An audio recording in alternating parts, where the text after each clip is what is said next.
Welcome back to the channel. We are here November 13th. This is the night before the big event. So, I'm just kidding.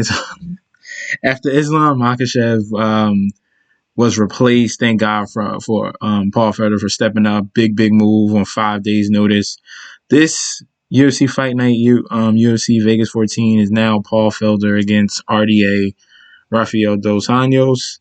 And we're going to dig into this card, 11 bouts. We had a fight that was canceled. Let's see. We had Souza withdrew. Safarov botched his weight cut earlier today. Michaelitis withdrew. Benitez tested positive. You already know about Makhachev's injury.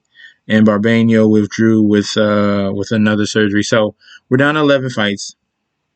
We're going to get straight into this. I don't want this to last too long because I know it's probably going to be 20 minutes. But we're going to see. We're going to get into this point blank period. We got Dontel Mays going up against Roque Martinez. You might remember Roque Martinez, or whatever I say his freaking name. He's currently the underdog from Guam, 34 years old. He's the older fighter, the smaller fighter, 5'10", and has a big, like I said, height disadvantage and reach disadvantage. He's currently 0-1 in the UFC. Like I said, you probably saw him in that fight against King Kong Romanov, and he totally destroyed him, picked him up, as you see right there, picked him up, slammed him to the ground, hit him with the arm triangle choke. Beautiful move. This Alexander Romanov is going to not cruise through this weight class, but that aspect of his game, the takedown and his submission skills, is going to be huge in the heavyweight division, where it's just a whole bunch of kickboxers and just dudes that just want to throw hands, and that's pretty much it.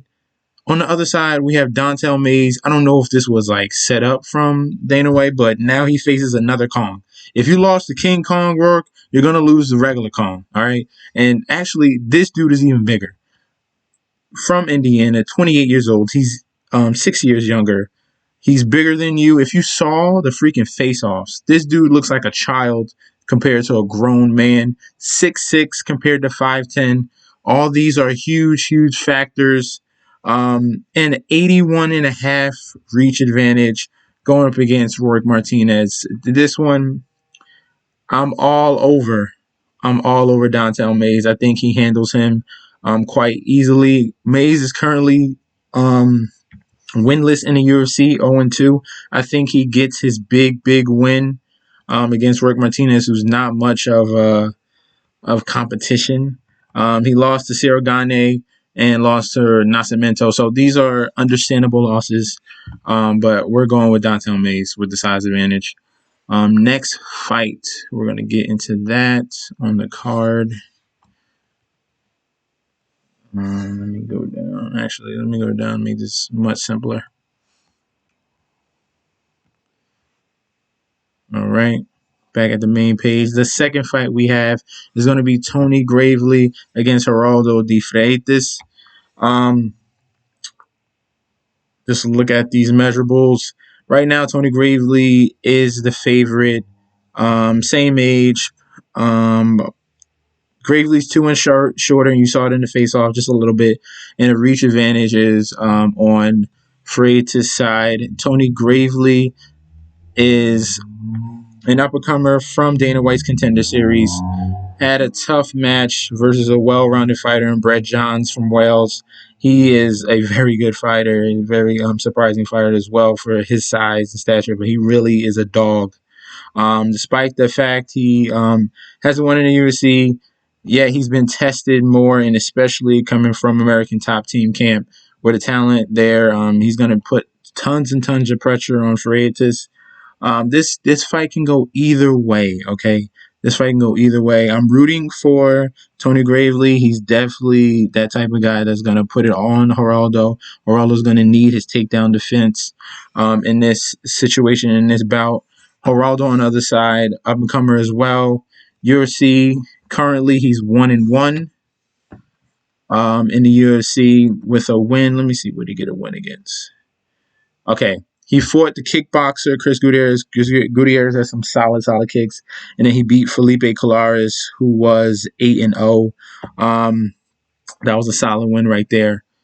And we're gonna see what he does against Tony Gravely. If he can defend these takedowns and stick to the feet, he can pull out this win. If Tony Gravely gets him to the ground, then I'm leaning on Tony Gravely because he's got that small little body that's just going to be on him all day on the ground.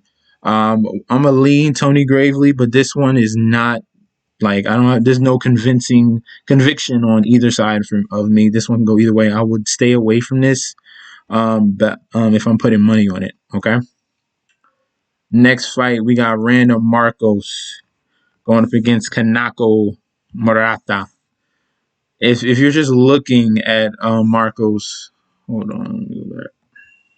If you're just looking at Marcos, she's the underdog, the older fighter at 35 years old. She's trying to stay in the strawweight division. Morata is the up and coming star right now that's just setting a freaking blaze through the division. And she has the height advantage, a little bit of a reach advantage. She's on a 2-fight losing streak, Random Marcos, right now, which is a little bit of a question mark. She's 10-91, which means she's like a gatekeeper, okay? Pretty much and simple with the quiet storm because she doesn't make any noise. Like, you lose to Amanda Ribas, you could have won that fight. Mackenzie Dern was totally a huge mismatch. That BJJ that she holds is ridiculous. She finished her in that first round so easily. That's going to be a problem. Even though, Marcos is well-rounded, it's just another level when you face a black belt in BJJ in submission. Kanako Morata on the other side, Invicta champion, pristine record at 11-1, national wrestler champion as well. This is definitely a good test for Morata coming up in this strawweight division. If you're just looking at her record right here, some of the chicks she fought. She won the title right here. So this is going to be her debut. So like I said, debut fight. I call Random Marcos a gatekeeper, and this is pretty much just going to show her this is going to present her skills. This is going to be a move, get past Random Marcos. Good, you beat, a chick that has not even a decent record, but someone that has some experience in the UFC, and we're going to move on. I'm all over Morata in this. They have similar qualities between Marcos and Morata, but Morata's just on a whole nother level. What she's doing, the Von Flue choke, like you see these wins and the kind of choke, she's going to take her to the ground, similar to Mackenzie Dern, and finish her off. Okay, I love Kanako Morata. In this card, if you're putting money on her, definitely do it. Next fight, we have Luis Smolka going up against Jose Alberto Quinones right here. Smolka has faced mediocre level competition in UFC, currently 2-2, has a brown belt in judo and karate, has BJJ in his back pocket. He loves to look for submissions, which can get him carried away, give away rounds, which is a no-no and could cost him. So that's something to look out for. He's currently a favorite right now, slight favorite. They're around about same height and reach, just 1 inch difference. That's not much to write home about. Smolka is just a journeyman. Quinones on the other side, a UFC veteran, currently 5-3, solid takedowns. When you look at all of his wins, they're all question marks because they are all out. All the dudes he's fought and won against, they're all out of UFC. But these are wins, man. These are wins. These are building up in experience in the UFC. I'm going to lean with Jose. He has a better stand-up game, and Smolka doesn't go for the takedowns enough to take advantage. As long, it's like one of those situations in the previous fight. If he's staying on the feet then I'm going all day with Jose. If it's the other way around, and Smolka actually does do a takedown, then I'm leaning towards Smolka. But I don't think he's going to do that. If you look at his UFC stats, Smolka doesn't really take down guys that much often. And if he does, Quinones definitely has the ability in the grappling department to get up from those positions and sneak around. So I'm going with Quinones in this. He has more experience at 5-3. Smolka 2-2. Give me the guy that's faced Nathaniel Wood and Sean O'Malley, despite the fact that those are losses. That's a learning experience from that. Okay. Next fight on the card, we are going to Alex Moreno against Rhys McKee. This one right here, I'm excited. Because I know a lot of people are going to be on Alex Moreno. I really do. I know a lot of people are going to be on Alex Moreno. Welterweight fight bout against Rhys McKee. But I get it. Alex Moreno was a little bit of a veteran, 17-6. Rhys McKee got destroyed by Khamzat Chimaev. That's all people are going to remember. Moreno I didn't like what I've seen, especially out of his last fight.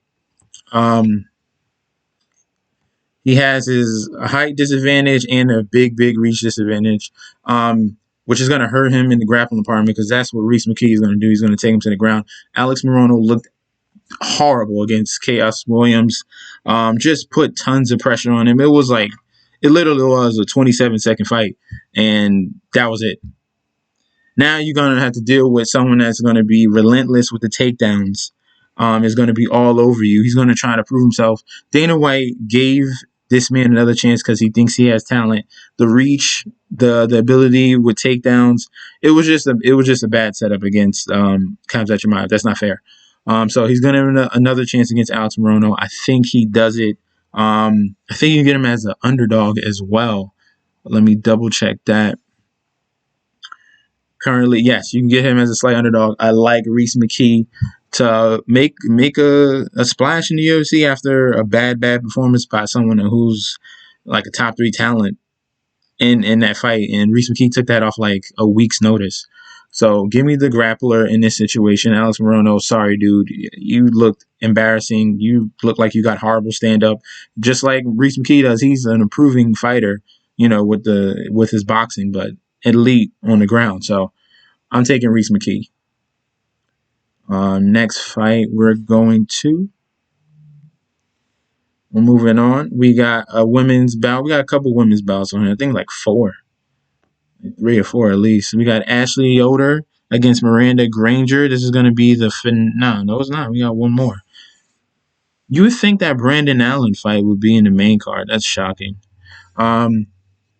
We got Ashley Yoder against Miranda Granger here. And I recently seen Yoder, the Spider Monkey. I remember talking about her before on one of my previous videos. They're about the same height, same reach, 2-inch reach advantage for Miranda Granger. Ashley Yoder, if you're just looking at her, she's coming off of back-to-back losses, 33 years old, so she's up there in age in this division. Lost to Lavinia Souza unanimously, and then Randa Marcos, who's on this card, split decision.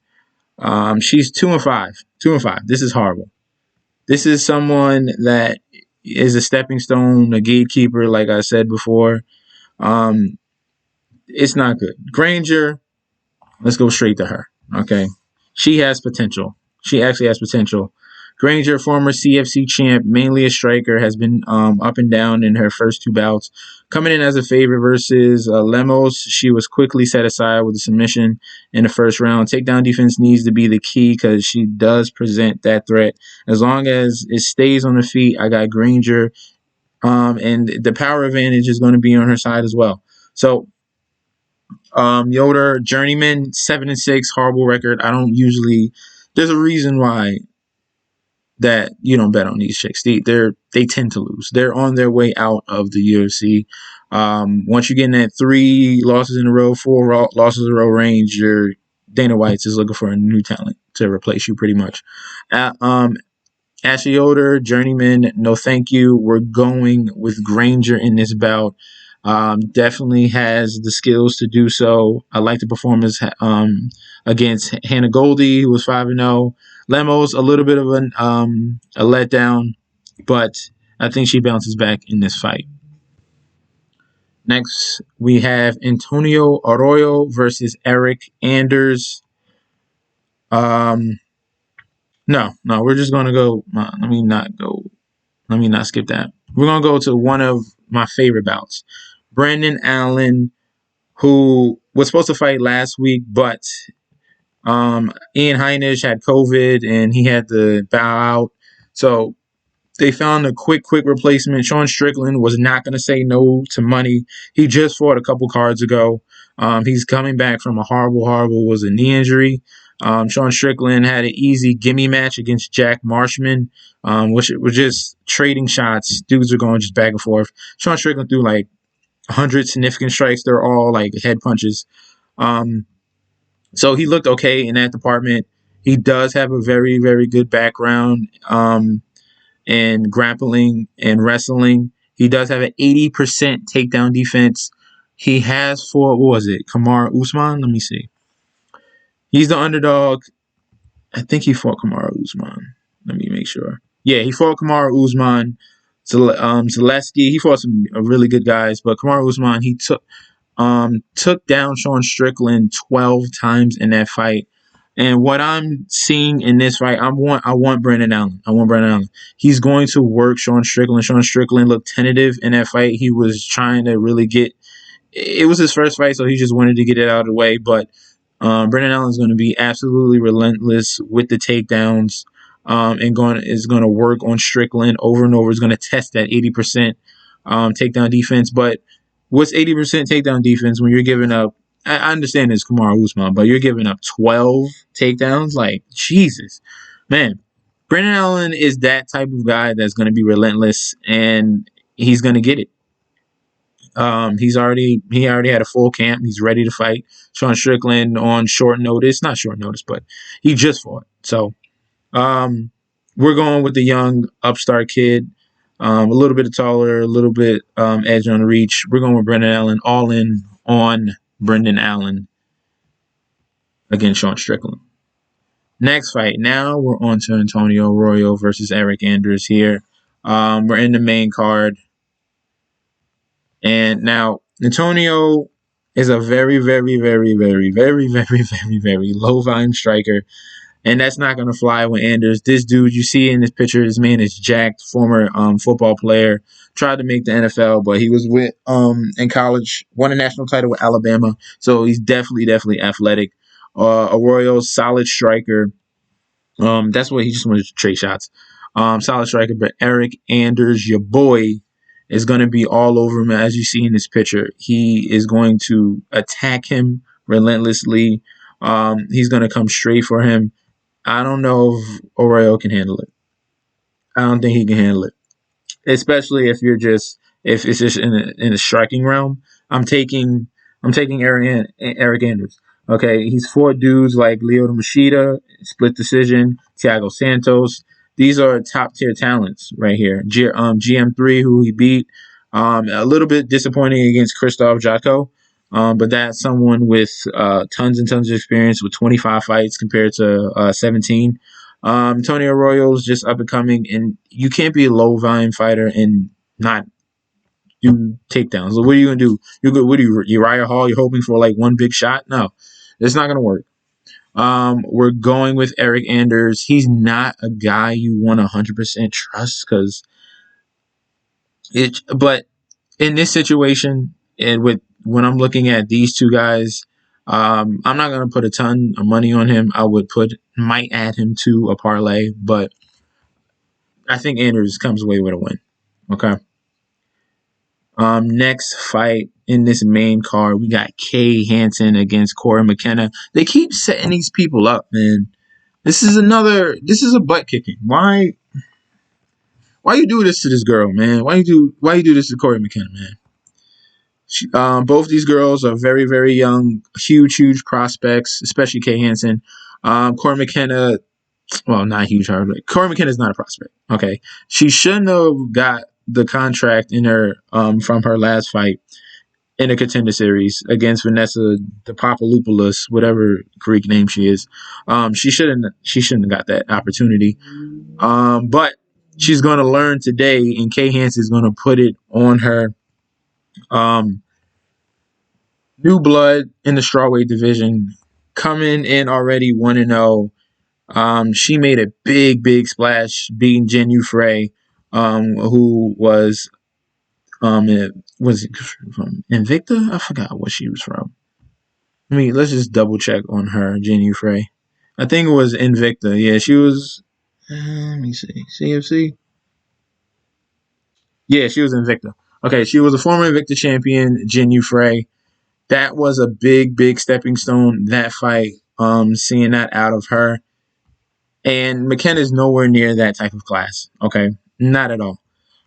She, like I said, she shouldn't have even been in freaking UFC. So this, just put money on Kay Hansen. All right, there's no reason to break this down. This is going to be one of the easier fights to call. Kay Hansen by probably submission. Yeah, Kay Hansen by submission, second round. I'm calling it right now. It's going to happen. We're going, yeah. Triangle arm bar, Jenny Frey, Corey McKenna is gonna. It's over in the first round. We're going with Kay Hansen. We got 2 fights left, guys. Co-main event: Abdul Razak Alhassan against Chaos Williams. This is gonna be an insane power fight. This is Hulk against Hulk. Judo Thunder against the Ox Fighter, and these dudes are strong. Abdul, let me just give you a little background of Abdul, okay? This dude had tons and tons of potential coming up. As you can see, nice winning streak coming into the UFC, beat Charlie Ward, Akhmedov, which is understandable. You get that loss. In 2018, you beat Nico Price, and then you have a big injury. Come back 2 years laid off. You're not really training 100%. People think Munir Aziz was a huge underdog. People thought like, oh man, we saw the video. This is just gonna knock people out, which he usually does. He knocks people out in round 1, and that's about it. Munir Aziz was able to withstand the hits from Abdul. Once that happens, you're gonna win. You're gonna win because once you get into round 2 or round 3, Abdul has no gas tank. He wears, and you see it in his whole body language. He hopes for a haymaker to connect. If it does not, it's sad. It's sad. Munir Aziz hit him with elbows and knees up the middle. It was beautiful. Chaos Williams is going to be able to do the same sort of things, not necessarily knees up the middle, but Chaos is going to bring that power and pop as long as he keeps his gas tank, watch his output. He should be fine, and he already has fights where he's gone all 3 rounds. You see these unanimous decisions. I think this power fight right here, I'm going with Chaos Williams, the younger fighter, the fighter that's on a 7-fight win streak. I like what I see out of him. Abdul's 35 years old, on his way out. He thought he still had it. These dudes are not. These dudes are eating your shots, man. It's not, oh, I'm throwing a haymaker, boom, knockout like it used to be 2 years ago. No, these dudes right now are eating it, and you can't last, and they can, and that's how that's happening. Okay, main event fight right here. Big ups to Paul Felder. Thank you, like I said before, taking this, or we would have had a crazy whack card. Against Rafael dos Anjos, coming down in weight. Back to a better weight class for him at 155. He is shorter, and they're about the same reach. Okay, if you're looking at RDA, I know you see 4 losses in the last 5 fights. I understand, but Rafael RDA is absolutely insane, talented, has everything. He has BJJ, he has ground game, he has stand up, but these fights are against top tier talent. That's why you don't really question the fact that he lost 4 out of his last 5 fights. Michael Chiesa, Leon Edwards, who's at the like top 5. Kamaru Usman, champion. Colby Covington, champion. Like, you can't. He beat Neil Magny. You can't question what he's done. He's coming back to the a better weight class for him, and now he's going up against Paul Felder on 5 days' notice. The dude was supposed to call a fight. Now he's in the fight. 36 years old. He knows, he has a few fights left in him. When I'm looking at this, fighting at 170, he lost to Mike Perry. Like, that's not good. You take a decision against James Vick.